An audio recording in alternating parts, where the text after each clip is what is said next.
Hello and welcome to my review and comparison of the Warhammer 40,000 First Strike starter set Poxwalkers. These are great little miniatures. We're going to look at them one by one and then I'm going to compare them with 10 of the Poxwalkers in the main set. So you get 6 first of all, which is great because it's a good little buff if you've got the Dark Imperium set. Because they've got that Curse of the Walking Pox ability, it means that if you do have 10 in the set, you can just keep adding to the unit, even above the unit's starting sort of size. So hey, that's great. Anyway, let's have a look at these models. So you've got a hammer. I don't know where all these Nurgle creatures get these hammers from, but you've got some kind of shiv. I mean, in a way, it looks like Swiss cheese to me. Once you see it, you can't unsee it. And then you've got this hammer, which is like, I don't know whether it's metal or it's a wood hammer or a wood mallet. I don't think it'd be that painful. It's just a wood mallet. But one thing I will say is obviously these Poxwalkers, like the others, are huge. Compared to like a Primaris Space Marine, they are, you know, very big. They're bigger than sort of human size.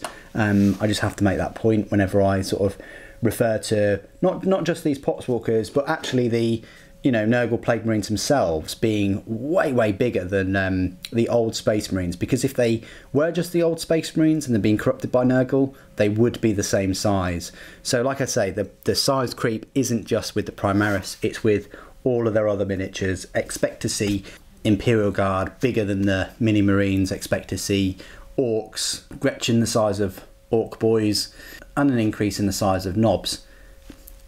On that bombshell, let's quickly move on. So we've also got this guy again. He's got some kind of, I don't know what tool that is, but he's holding it and he's got this little tentacle. Very Slaneshi though, these tentacles. I understand like the giblets and the pus and the spots and things like that, and maybe the horns, but the tentacles, very sort of Slanesh. I mean, if you sprayed this Slaneshi grey or whatever and pink, and you could, I reckon you could sort of almost pass that off as Slanesh. But anyway, that's that guy. Then you got this guy with he's got some pouches for some reason, and he's got just looks like a lead bar with some huge nails in. And he's got some pouches on the back. And you've got this guy. It's just, I think he's been stung by bees because he's definitely allergic and he's gone into sort of anaphylactic shock, and his both of his arms have just swelled up to gigantic proportions. Still rocking the trousers though. And then you got this guy with like a rebreather mask that sort of melted its way onto this axe, and I do like the knee guards there, very reminiscent of the Gene Stealer, and he's wearing some really nice looking boots, look. So yeah, that's that guy. And then finally this guy who's actually got, it looks like a couple of grenades on a chain. I mean, if that isn't an excellent weapon, I don't know what is, but he's definitely got the chub and tuck correct there. So I've been watching H3H3, and he's got some horns and, you know, some sort of big hand going on, and his foot's enlarged. So there you go. That's all of the 6 Poxwalkers from the set. What I'll do now is I'll just compare them to the ones in the main set. Okay, so here are the 10 Poxwalkers from the set. I know you get 20, but 10 are duplicated. So there's no point putting the 20 on there if they're the same model. I will say that they do share some similar sort of design cues. You know, this hammer is quite similar to the long sort of double-handed hammer that this main guy has.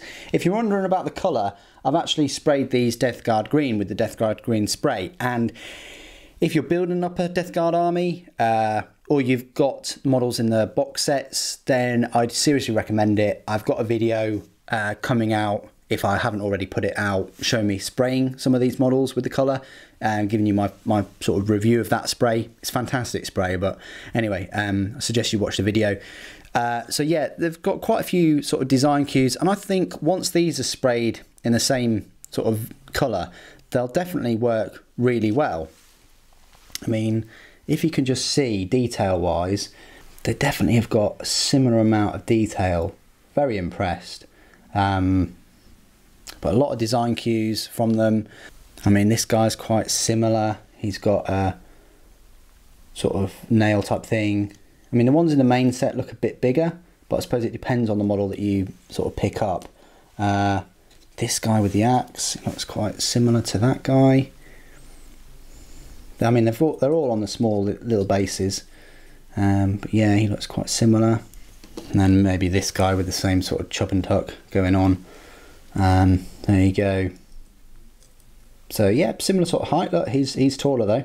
So there you go. That's just like a similarity. It's great to see some new models for the Death Guard force. I would like to predict that the Primaris Space Marine releases, which will be the rest of this month in July and a little bit into August. I think August you'll probably see the rest of the Death Guard. So you'll see hopefully Mortarion, hopefully a set of these.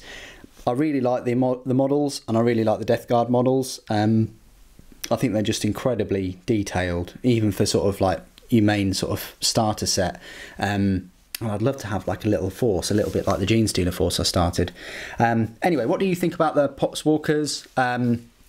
Specifically the ones in the first strike set. They are a good sort of buff to the main set, especially if you want to take advantage of that Curse of the Walking Pox ability. Anyway, thanks ever so much for joining me today. Thank you for watching. The Emperor protects.